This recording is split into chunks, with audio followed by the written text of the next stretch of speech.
ভয় নাখাব ফণীৰ ভয় আৰু নাই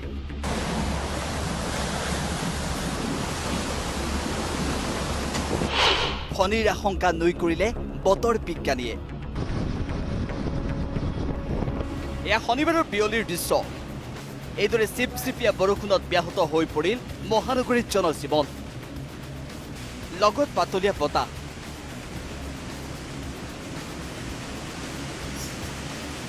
ওড়িশাৰ পৰা আহি থকা ধুমুহা ফণীৰ প্ৰভাৱতে এনে বৰষুণৰ আৰম্ভ হৈছে গুৱাহাটীকে ধৰি ৰাজ্যৰ আন অংশত ওড়িশাত সংঘৰ সৃষ্টি কৰা ফণীয়ে আজি পুৱা পশ্চিম বংগত প্ৰৱেশ কৰাৰ পিছত বাংলাদেশ হৈ গতি কৰিছে উত্তৰ পূবলৈ ফণীৰ পৰা নাই বিপদ হ্ৰাস পালে ফণীৰ তীব্ৰতা সাধাৰণ ধুমুহালৈ পৰিণত ফণী অহা দুদিনত অসম উত্তৰ পূবত বৃষ্টিপাতৰ সম্ভাৱনা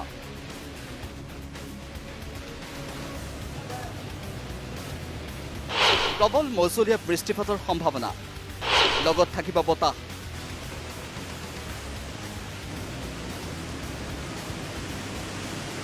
40 किलोमीटर बेगत আহিব বতাহ अब साइक्लोन नहीं रहा ये साइक्लोन फोनी जो है अब ऑलरेडी डीप डिप्रेशन बन चुका है और अब ये डिप्रेशन हो जाएगा तो इसकी वजह से हमारा जो नॉर्थ ईस्टर्न रीजन है यहाँ पर डे 1 में यानी कि 4 तारीख को वाइड स्प्रेड रेनफॉल होने की संभावना है और ये जो अगर सब डिवीज़न वाइज अगर हम बात करें तो अरुणाचल प्रदेश में 4 और 5 तारीख को वाइड स्प्रेड रेनफॉल वहीं 6 तारीख को फेयरली वाइड स्प्रेड रेनफॉल होने की संभावना है असम मेघालय और नागालैंड मणिपुर मिजोरम त्रिपुरा में 4 तारीख को वाइड स्प्रेड रेनफॉल 5 को फेयरली वाइड स्प्रेड और 6 को स्कैटर्ड रेनफॉल होने की संभावना है अरुणाचल प्रदेश के सब डिवीज़न और असम मेघालय सब डिवीज़न में डे 1 में यानी कि 4 तारीख को very heavy rainfall at isolated places वहीं 5 तारीख को heavy rainfall at isolated places रहने की संभावना है और नागालैंड मणिपुर मिजोरम और त्रिपुरा में 4 और 5 को हैवी रेनफॉल होने की संभावना है एट आइसोलेटेड प्लेसेस वहीं 5 तारीख को ये जो हैवी रेनफॉल जो है ये शायद वो नागालैंड के आसपास ही वो कन्फाइंड रहे और इस दौरान यानी कि आज 4 तारीख को एक्सपेक्ट हम लोग कर रहे हैं कि ये जो हमारा जो नॉर्थ ईस्टर्न रीजन है यहाँ पर स्ट्रॉन्ग विंड रह सकता है तेज़ हवाएं चल सकती हैं सरफेस विंड और इसकी जो गति होगी वो अब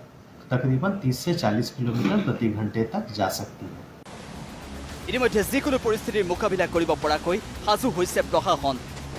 গুৱাহাটীৰ পৰা বন্ধ কৰি দিয়া হৈছে ফেৰী সেৱা ৰাত্ৰিৰ সুৰক্ষাৰ বাবে আভ্যন্তৰীণ জল পৰিবহণ বিভাগে বাতিল কৰিছে সকলো ফেৰী সেৱা বিজ্ঞানীসকলে কৰিছে তো তাৰ প্ৰতি আমি সকলোৱে সচেতন হৈ আছোঁ আমি যিকোনো পৰিস্থিতি মোকাবিলা কৰাৰ কাৰণে আমি ৰেডি ব্যুৰো ৰিপৰ্ট আসাম টক্স